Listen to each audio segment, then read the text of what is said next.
अगर आप भी चाहते हैं SPG म्यूजिक एंटरटेनमेंट का वीडियो सबसे पहले आप तक पहुंचे, तो लाल बटन को दबाकर चैनल को सब्सक्राइब करें और साथ में बेल आइकन को दबाना ना भूलें।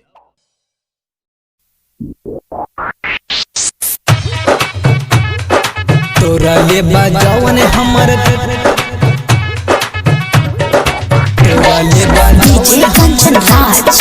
डीजे कंचन राज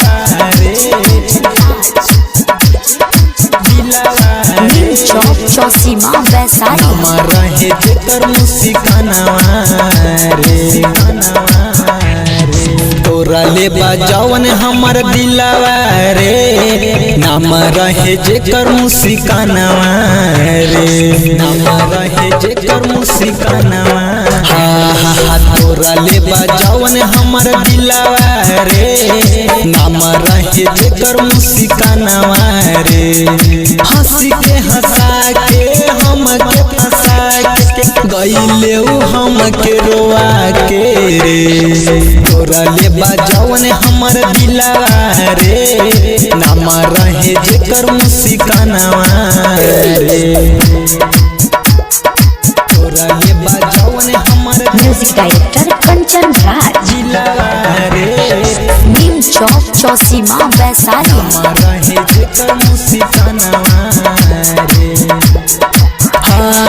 प्यार के वादा हमसे जे गइले तब काहे हमारा के छोड़ के गइले प्यार के वादा हमसे जे गइले तब काहे हमारा के छोड़ के गइले अकेले उ गइले ससुरालवा रे अकेले उ गइले ससुरालवा रे नाम रहे जेकर मुस्कानवा रे तोरा ले बाजावन हमर दिलवा रे नाम रहे जेकर मुस्कानवा रे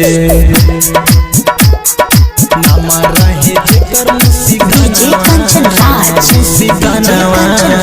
रे दिलवा रे नीम चौक चौसीमा वैशाली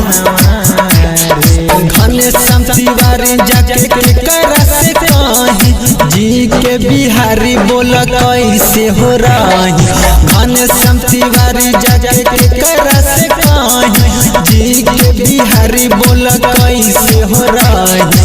अरभत के संगे गइले घरवा रे